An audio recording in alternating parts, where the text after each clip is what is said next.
Welcome to the Tech Panel. 1, 2, 3, 4.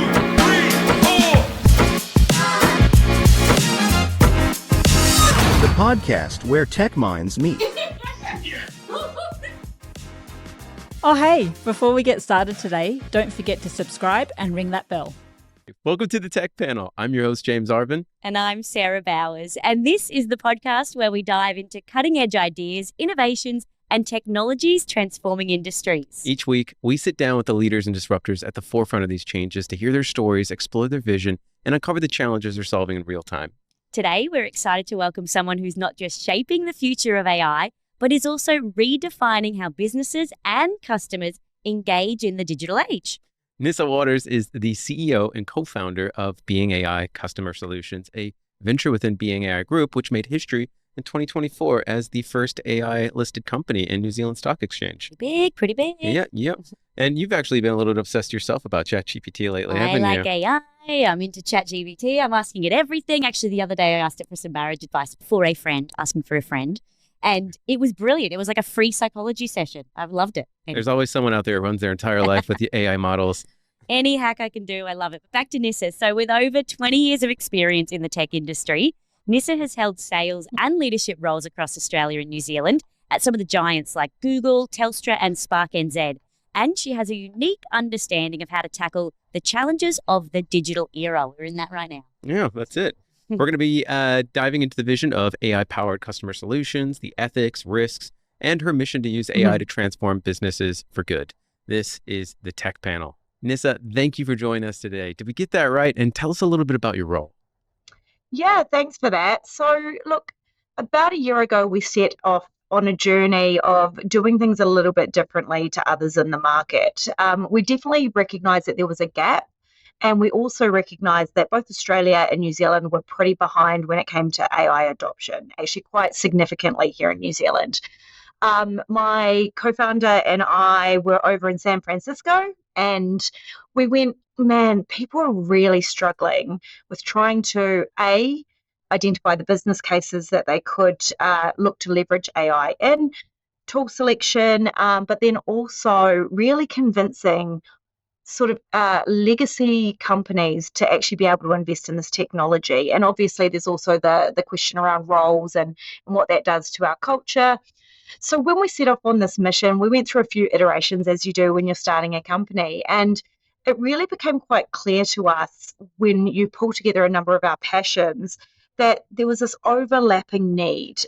One, for customers to be educated around AI, for us to be able to help those customers with what those business cases are, what the art of the possible actually is, because their business is doing their business. It's not necessarily doing technology. Even if they do have technologists within their technology team, they don't necessarily know AI, and it's moving so darn quickly, they can't keep up, right? So these are traditional businesses that just were struggling with what this actually was. Then also along with that, we have the need for investment. So when you're talking to a number of these companies, they come to you and, oh no, we're just not ready for that. And that's where the conversation of ventures started to come in. Hey, what if we invest in doing it for you? What if we are able to acquire a component of that business? Or if we're able to, if it's a new product, for example, co-develop what that solution might look like. And that's actually a massive, and everyone's got to have a Venn in a consulting company. So in our Venn diagram, it's really that circular element of going, okay, investing, building technology from scratch, and then also advising on what technology to use, because it's not always just a build. It can be a get it off the shelf that could extract the value that you're hoping to extract.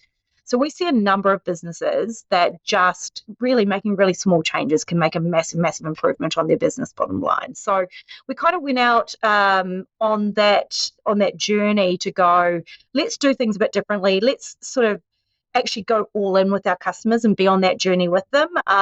What businesses can we look to, rather than just go and buy a whole lot of cool tech companies and do amazing things? What traditional businesses could we actually look to merge together, apply this technology to, and make a new asset out of that?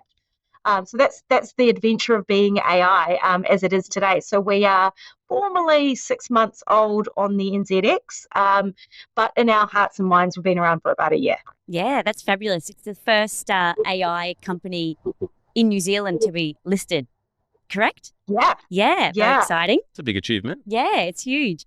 And now, I mean, the idea of, I guess, a holistic ecosystem sounds great on paper, but it is hard to execute in practice. Do you have any examples of some clients that you've helped or a transformative project that you've delivered, just to give the audience a bit of an example?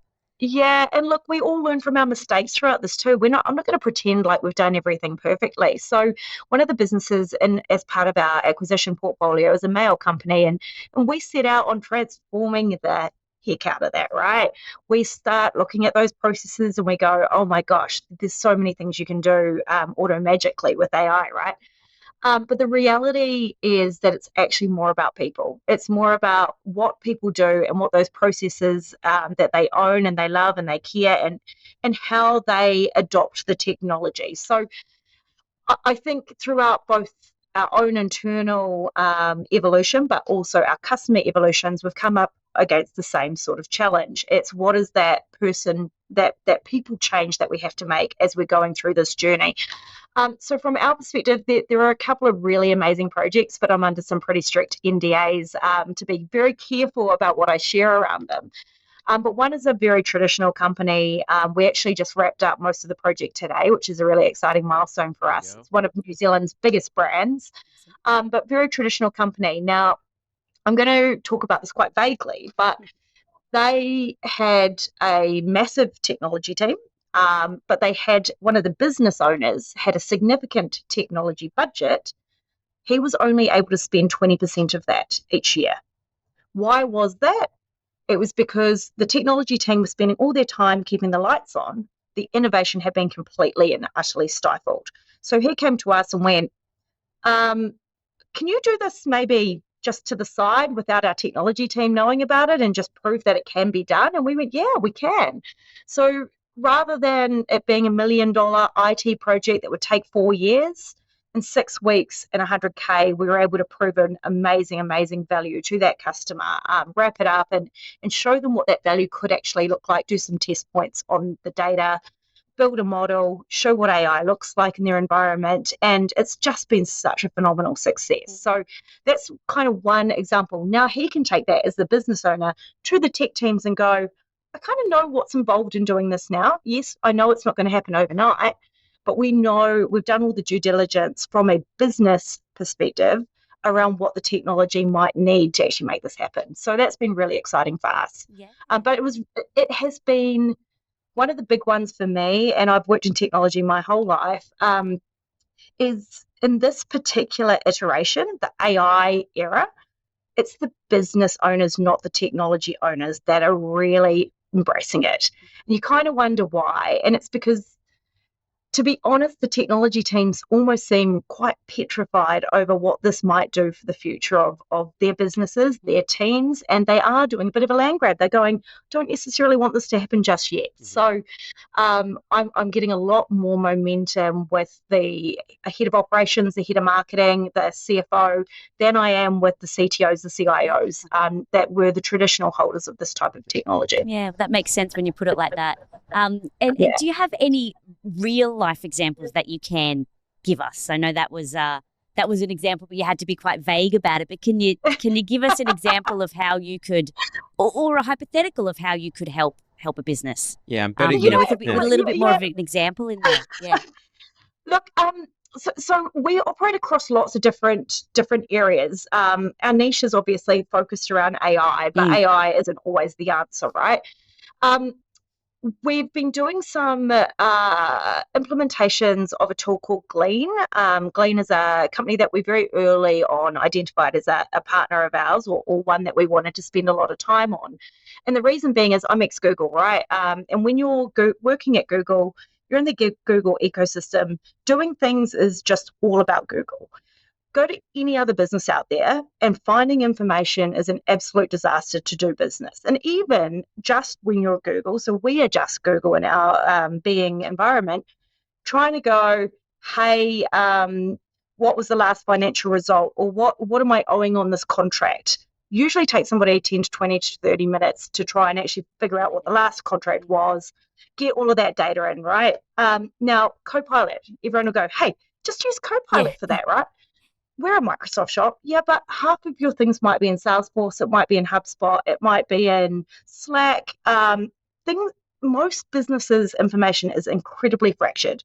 So what Glean has been able to do is allow us and our customers, so we're working with one customer at the moment, this is it's around 20% cheaper than employing or signing a contract on Microsoft Copilot, but it's just giving such phenomenal results. Now, measuring that's hard. I would suggest anywhere between 25% to 50% productivity increases from that perspective, right? Yeah.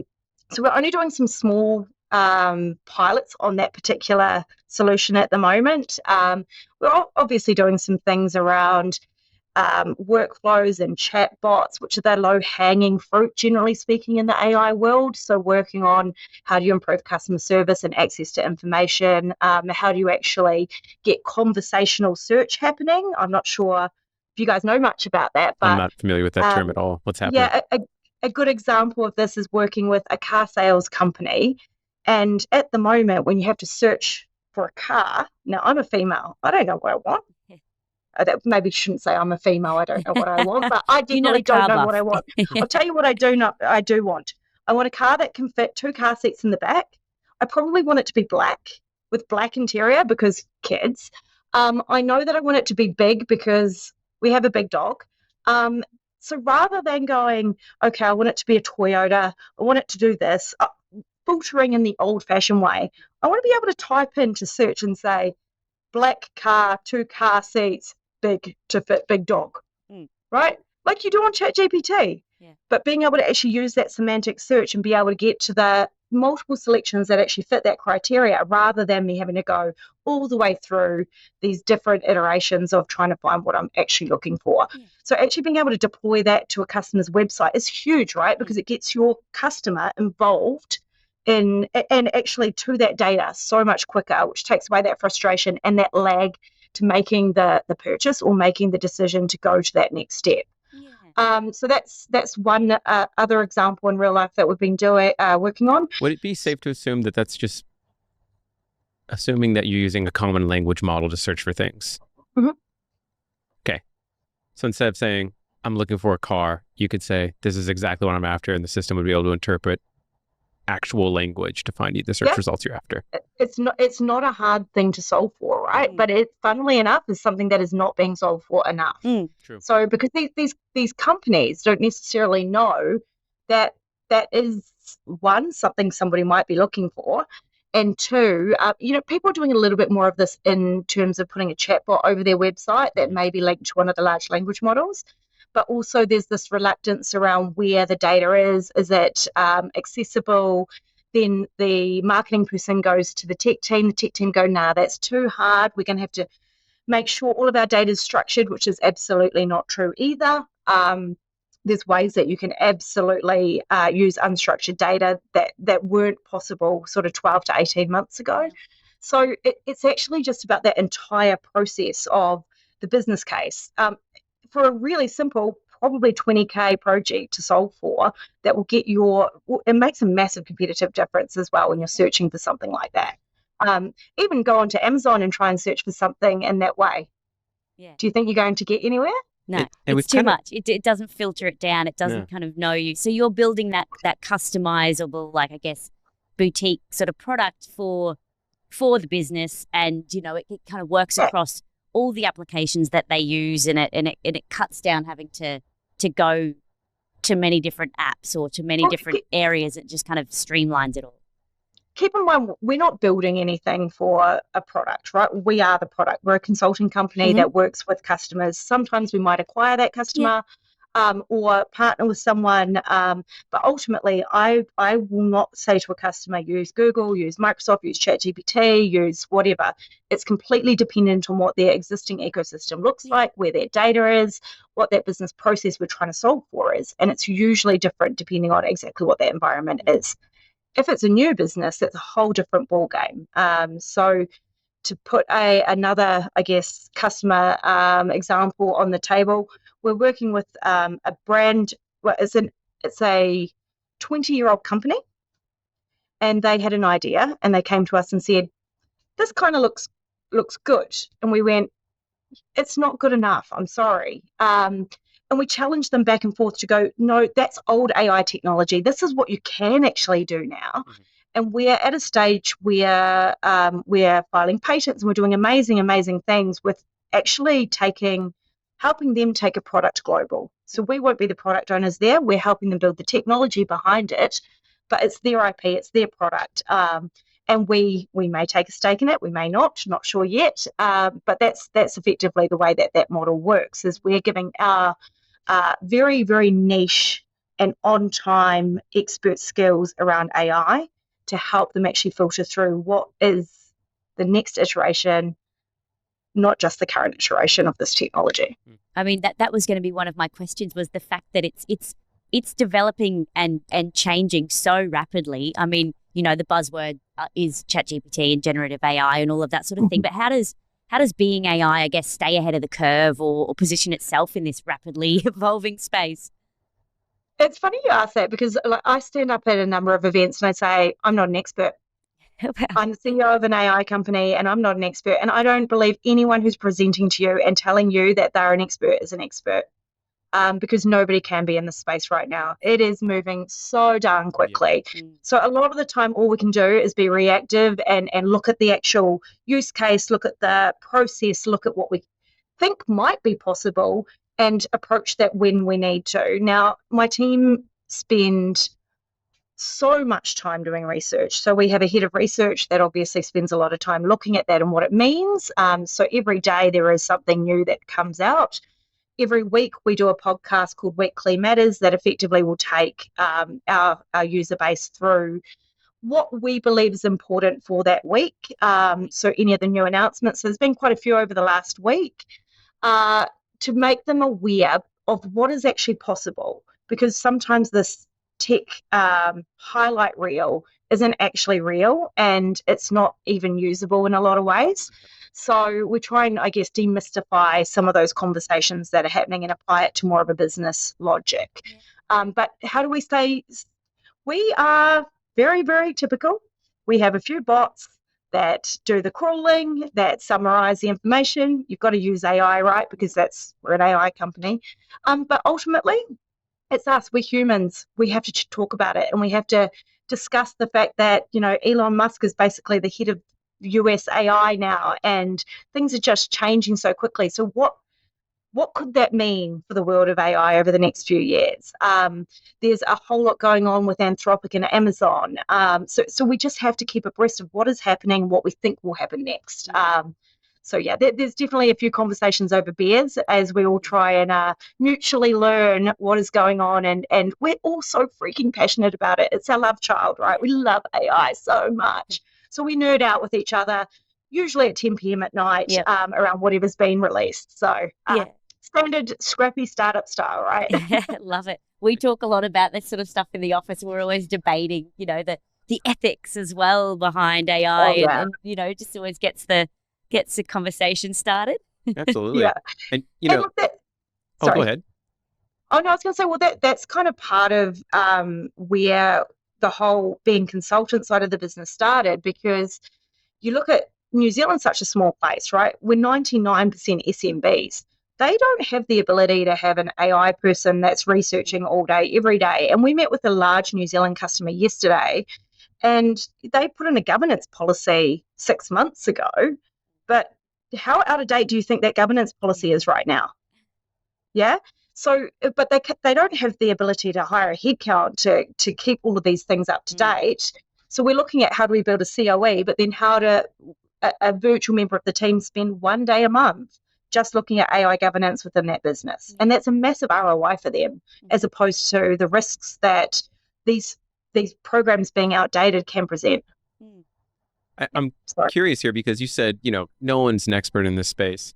Mhm. Do you feel, and maybe this is even true for your company, that you run the risk of accidentally overpromising or overselling expectations to your customers on what is actually capable of these systems. I feel like most people, when you tell them about any problem you have today, it's, have you tried using AI? And people are not really understanding like what the limitations or capabilities are when they're Infinitely Yeah. possible. Everything's possible now. We could make Yeah. it. Someone could make it for us. We That's could make exactly that work. Yeah. Hey, everything's possible with enough time and money, Yeah, right? yeah. Like, and I do really believe that, but you've got to be realistic about the fact that things take time and money. You could want to build this incredible AI product, but you've got to look at what those pipelines look like. What does product management look like? What does monetization look like? So there's so much that falls within that. Do we worry about overpromising? I don't. I think within my team, we aren't serial startup tech people. Yeah. We are enterprise IT professionals that understand AI. So there's a big difference, and it's one of the ones that we've actually all had to come to terms with a little bit here at Being, because you have a part of our team which are those guys building the next Google, and then you have my team going, trust me, this big behemoth company over here can't handle the truth. They can't handle what's coming in 12 months, because to get them around that is going to be a process. So we're going to have to start doing baby steps. So my team, absolutely not. On our labs and our ventures side, we've got to make bets, right? Because that's exactly how we're going to grow that value. So our team are doing a whole lot of really, really amazing projects in the edtech space, and also in terms of an amazing project called Treehouse we're working on. And, those may not pan out, because that's just the nature of startups and tech and that portfolio per se. Do you, given the fact that you're actually on the front lines dealing with customers and you're pitching a product that is brand new to what I suspect are traditional brick and mortar stores, you said you work in that SMB space, right? What has been the reception of those products to these companies? Sorry about that. So we don't work in SMB per se. We work more in the business and enterprise space. So, Sorry, I thought I heard you say SMB earlier. Apologies. Yeah, no. That was me sort of confusing the conversation a little bit.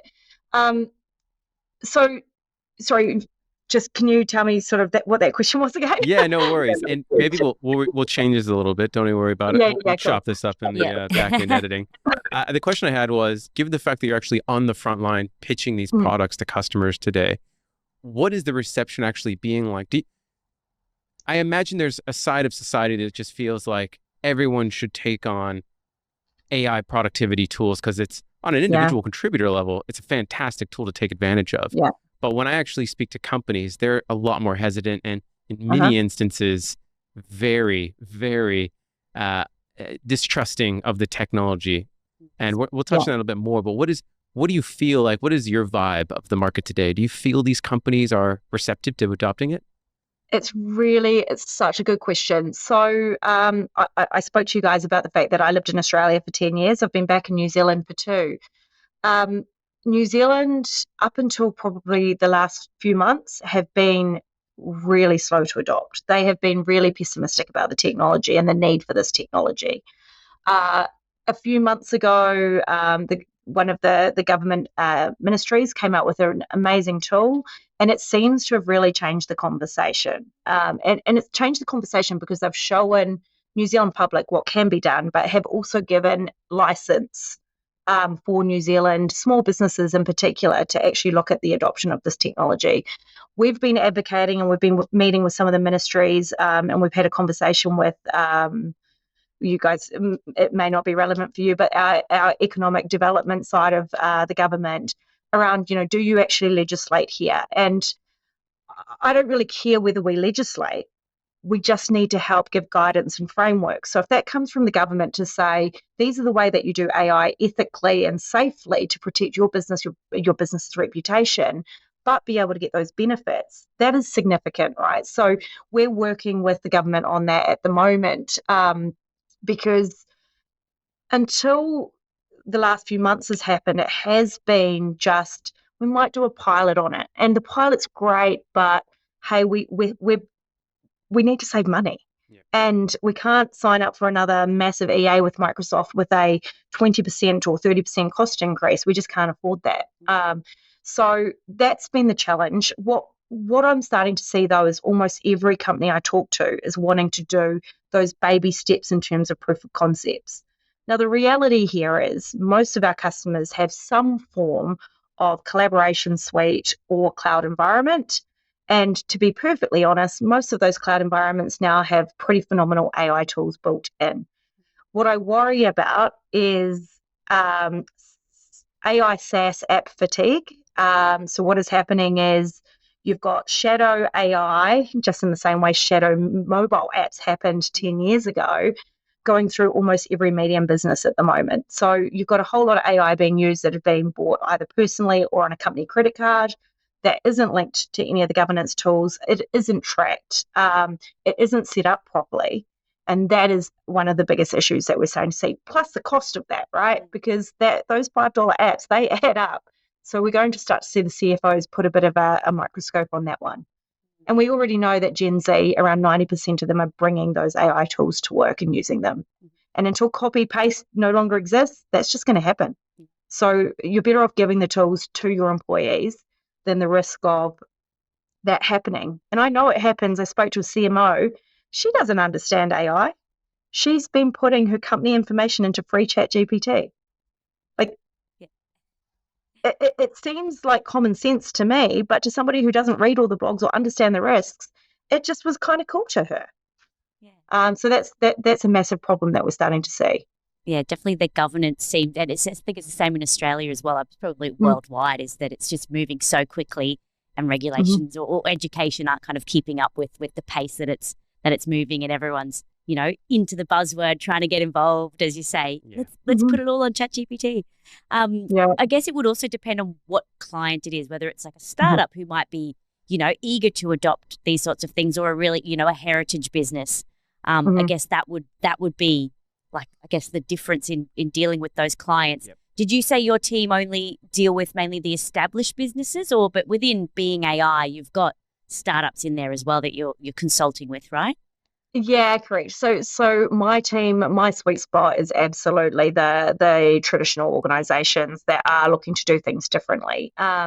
One of those, some of these companies are pretty big digital companies.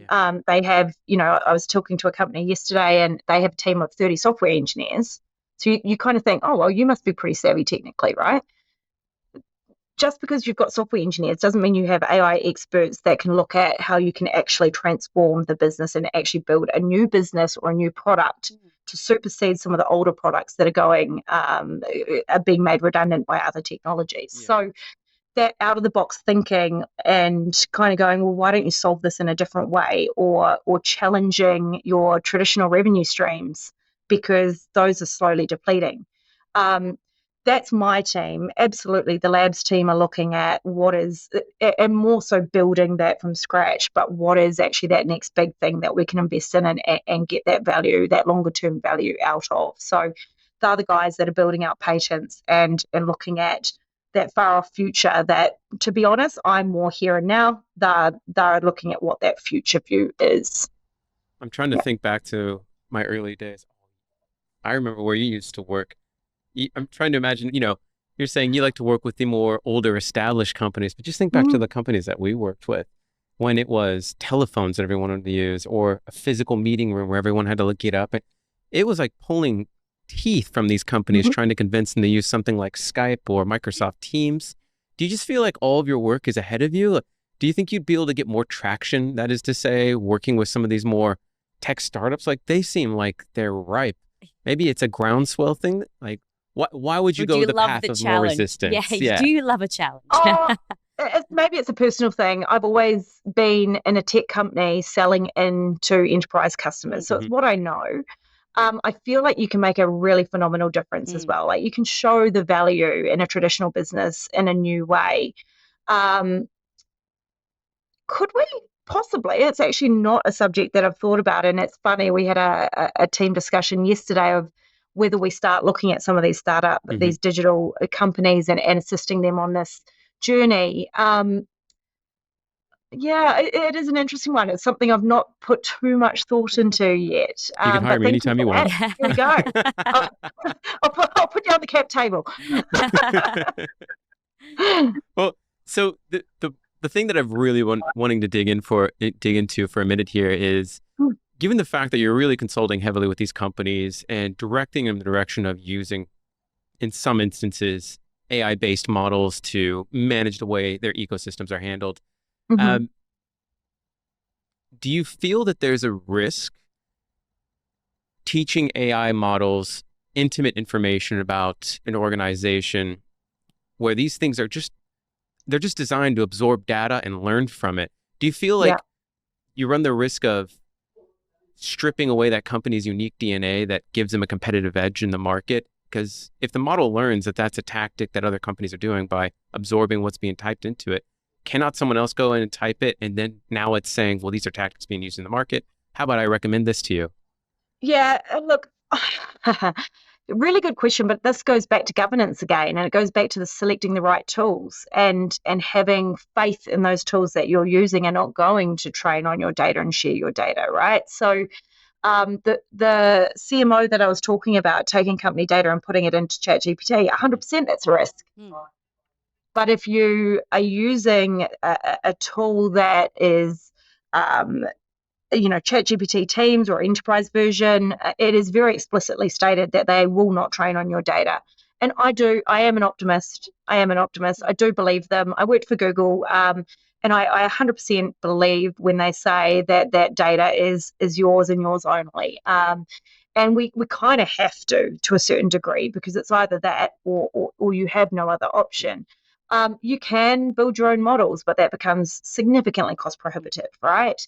But now we're seeing so much in the way of RAG and other methods. We're going to start to see, I've forgotten the acronym, Anthropic have just released the connecting of data sets on AI. So we're going to start to see more AIs talking to AIs and that complete agentic society.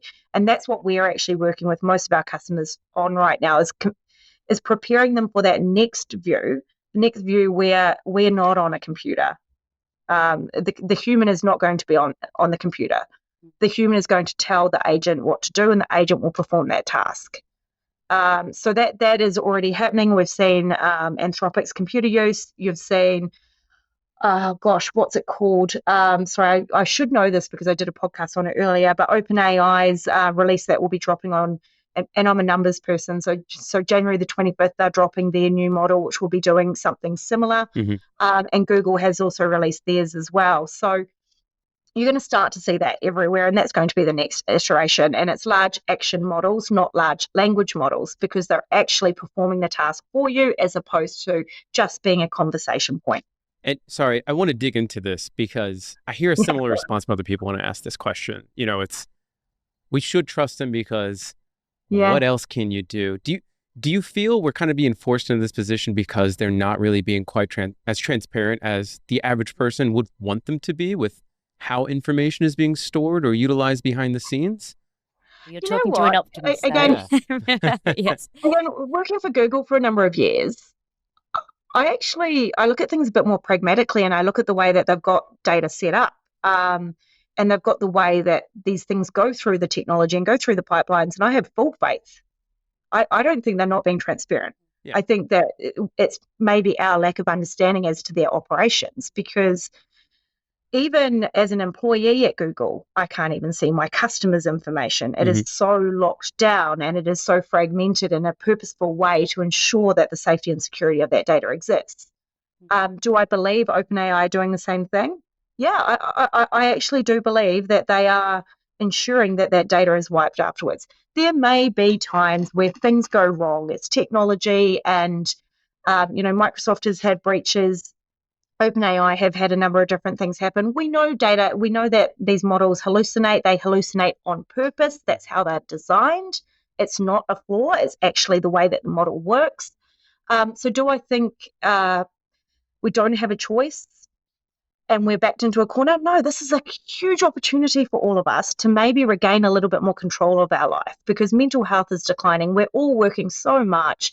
Two parents working in a family, that didn't happen 20 years ago. we need to get, and we call this company Being for a reason, we need to just get back to being human beings and do what we're good at, which isn't necessarily sitting behind a computer screen. I feel triggered personally. Right. Well, I want a 3-day work week. I want to spend more time with my children, right? I don't want to be told the amount of time I used to spend going through financial statements where now I can ask a question of it and it tells me what I want. Like, that's just gold. Like, just think about the power of that. And when you start to extrapolate that out, and there's some societal thinking that needs to happen, there's a number of different economics that need to be thought of at a government stage, because the way GDP works is per person, right? And now we've got armies of people in AI that calculator doesn't compute anymore. So things are going to have to change. That's well and truly above my pay grade to sort of work out those macroeconomics, but I really truly believe that and I think who was it who was saying it? Can't remember who was quoted as saying it, but our generation will be the last generation to work 5 business days, and I believe I've that. heard that as well. Yeah, Challenge accepted. yeah. And Yeah. I mean, as you say, like, people get worried about losing jobs, but I think it just opens up opportunity for more time with the kids, for, Yeah. innovation, time for innovation, which always gets pushed to the side, or time for development, things like that, that if you take out those menial tasks, you've got more time for those more important things that can kind of cause, create growth or a better work-life balance or better mental well-being, all that sort of stuff. Uh-huh. Like, we were talking to the team about the hypothesis around this large action model element, and I went, guys, I'm a mum, I'm a working mum, and we spoke about this. I've got a 4 and a 6-year-old. Before I'd even got to work that day, I had accessed 20 different websites. I had put the shopping in. That was probably a couple of different websites in terms of my planning. I had ordered the kids' lunch through Subway. I'd done a number of different tasks that day before I even got to work. Now, the anxiousness and the mental load is so overwhelming.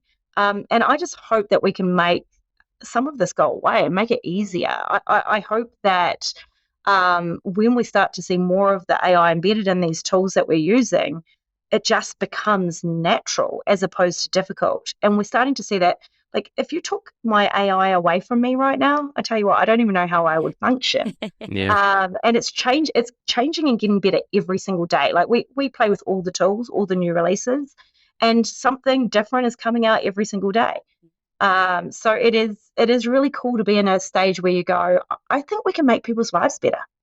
Yeah. I That love sounds like such a sales pitch. No, it sounds like genuinely we get the vibe that is your mission and your passion to kind of ease the burden on other people's lives and to use technology for good, I guess. Yeah, it's really funny because many years ago I was in a sleep training school in Australia, and one of the mums was like, how do we actually get equality? And I'm like, well, I think it all goes back to, this whole notion of both of us are working now. And so imagine this period where, dad can be at home with the kids for 2 days, mum can be at home with the kids for 3 days. Like, just how it could actually work to make things better for humanity, because I think, kids are amazing, and they're going to be in a really, really interesting evolving world over the next sort of 10, 20 years. Yeah. I mean, over the next 2 weeks, as it sounds like it's evolving very quickly. My son and the things he talks to Google about in terms of what is happening with Christmas and Santa, maybe that's a bit of a problem. Is Santa real? Is not a question you should ever ask Google. Yes. Oh, let's not get started on kids and tech and that whole debate.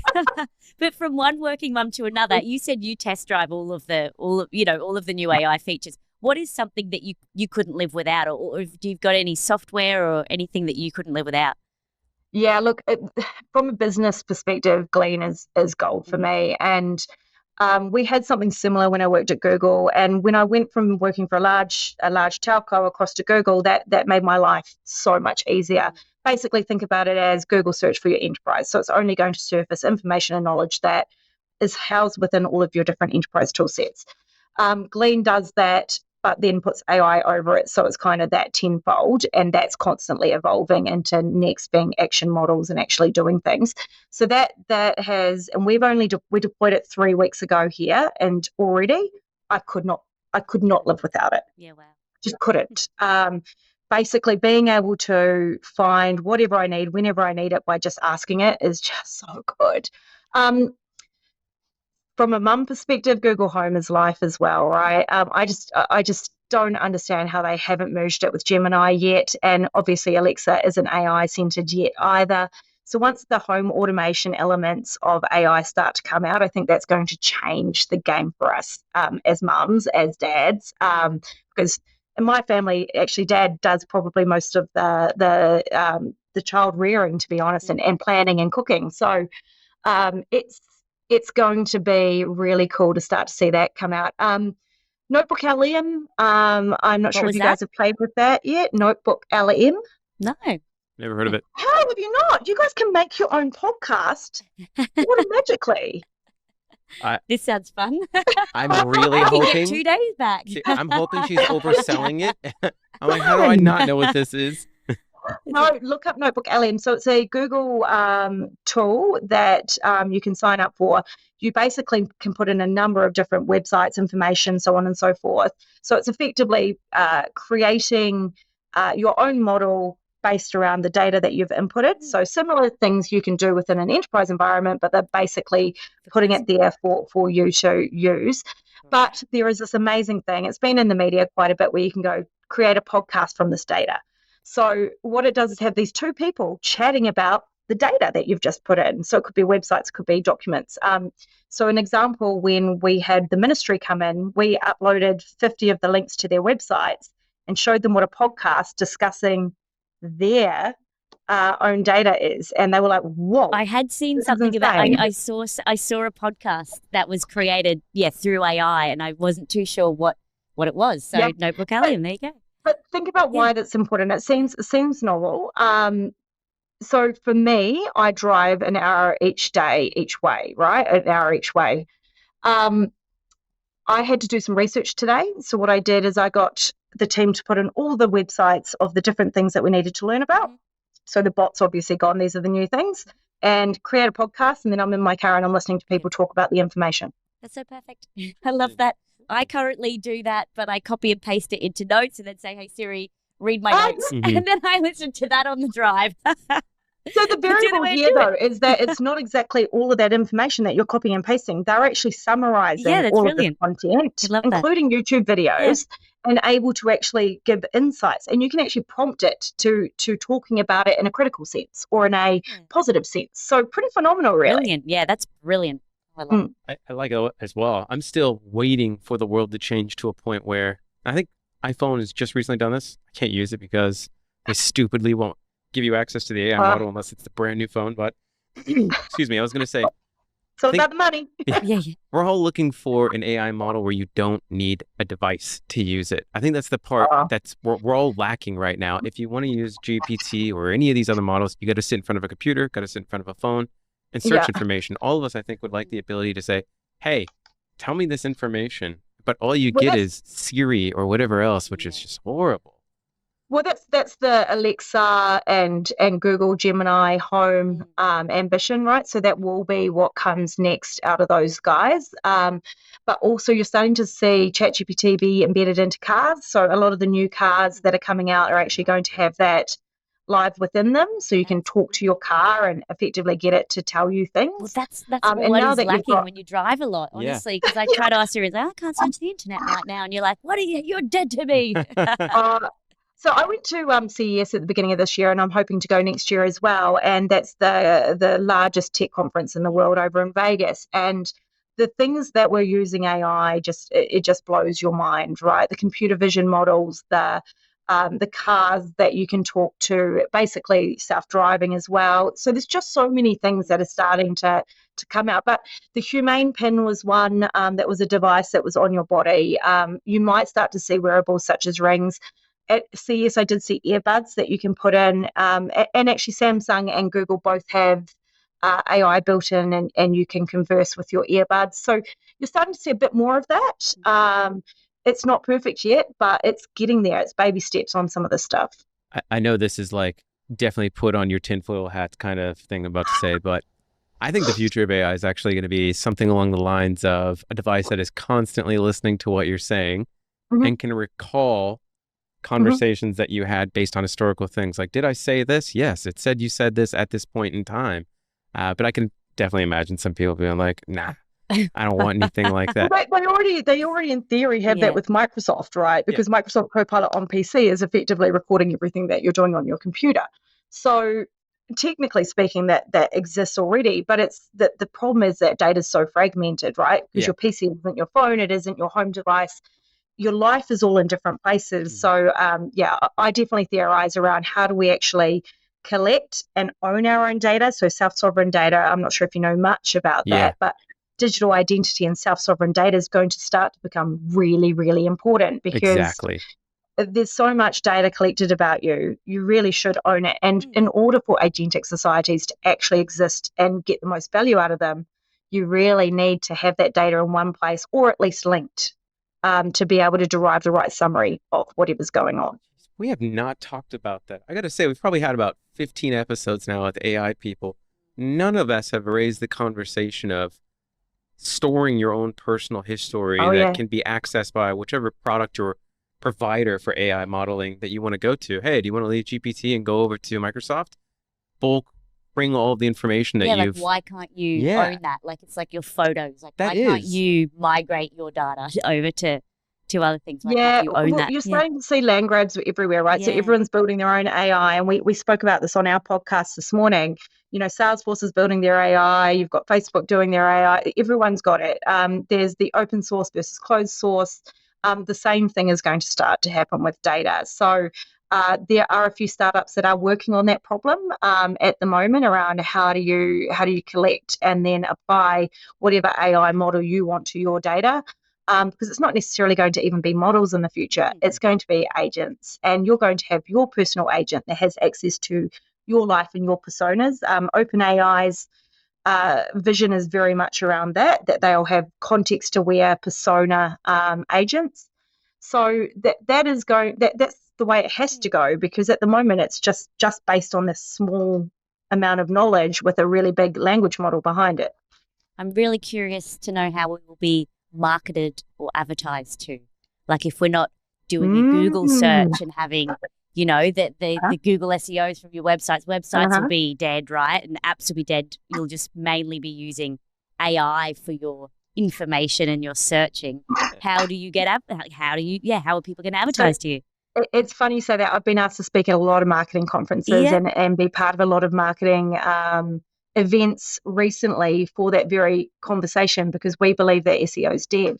And even now, how do you advertise your company for it to be surfaced on AI? So Perplexity, Google, and OpenAI search all now only surface very limited results because they're becoming more summarized, more definitive. I'm not sure if you know that Perplexity launched direct shopping. So you take a photo of something and you can just buy it because I've linked it with Shopify. So these things are starting to change massively compared to where they used to be. Nissa, this has been an absolutely incredible conversation. I've got to say again, out of most of the AI conversations, I think this has been the most enlightening, and you've sparked a lot of thoughts and ideas in my brain. I wish this could go on for another hour, because I swear I could talk to you for days, but I want to thank you for coming on to the episode and sharing all this information with us and our listeners. But before we wrap up, where can our listeners find more about you and the products that you provide? Yeah, look, LinkedIn's always fun because that's a really tangible way of being able to see what we're doing at any one point in time. Beingconsultants.ai is our domain, so would love for you to join in. Our group is beingai.group. But yeah, I'm really happy for anyone to reach out and nerd out with us on this. We're based in Auckland, but we do have a number of projects going on in Australia. So yeah, really, really cool to be part of this with you guys. You're building an amazing forum of tech experts and bringing us together. I'm looking forward to the event. When's that happening? Love it. That's great. Seriously. Yeah, let's get drinks happening together. Yeah. I'll be in New Zealand. I'll be in Auckland over Christmas, so I'll meet you at the Sky Tower. Thanks for the invite, Sarah. Amazing. Sorry about that. Oh, no, it's cool. It's cool. Well, So look, yeah, all the social channels. Weeklymatters.com is our podcast that we release every week. For my sins, somehow I was on it today, but I only make guest appearances every now and then when I feel like giving the boys a little bit of a hustle. But yeah, really, really excited to sort of see what comes out of your channel as well. So thank you so much for hosting me. Thank absolute you. pleasure. Thank Well, you. you call yourself not an expert, but you're an expert in our eyes, and Yeah. we've loved chatting with you, Nissa, as well. I'm just an excited nerd. That's Yeah. all I am. Love that. Can you That's do your me bio. one really big favor? There's a couple. One, I'd love for you to give us one more plug. Tell us exactly what your product does in the most charitable light that you think would excite people to hear about. Like maybe an overview of being AI in those kind of three categories. So I guess that's the most three different departments. Okay, so to tell you a little bit more about us, we work with largely business and enterprise customers to rethink what is actually possible. So for them, often they're challenged with what AI is, how they can leverage it within their businesses, how they can look at innovation and transformation. And everyone's talking about AI. So what we do is work with those customers to envisage what is actually possible and look at the journey to making it real. This isn't about throwing a tool to solve a problem or saying AI is going to fix that. It's about actually thinking things through and looking next at what is actually possible, because this space is just moving so quickly. We want to be those niche experts that understand the technology, where it is now, where it's going in the future, and then how it can actually assist business customers, not just consumer customers. Beautiful. That's very Perfect. exciting. Love it. Nailed That's it. great. The only other thing, is there anything else you wanted to get across in the interview or in the chat at all? Oh, no, I really just love technology, right? So for me, it's about sharing that this isn't this big scary thing that's coming. It's changing really quickly, yes, and that can make people really uncomfortable, but making sure that you have the frameworks and the governance there, but looking at innovation as being number one, and trying things out and not expecting it to be 100% every single time is really important. I'd love customers to think about what they already have up their sleeves. So most of them have a work productivity suite. Most of them have a cloud provider. You would be surprised by how many tools, how many AI tools are already available to them within the domains that they have. It might just cost a little bit of money to turn them on. We're going to start to see things changing really, really quickly in that space. So reach out to us if they want any help, and we always love to come in and have a look at customers' environment and see what's possible there. That's awesome. I'd love it if you could be my personal life consultant.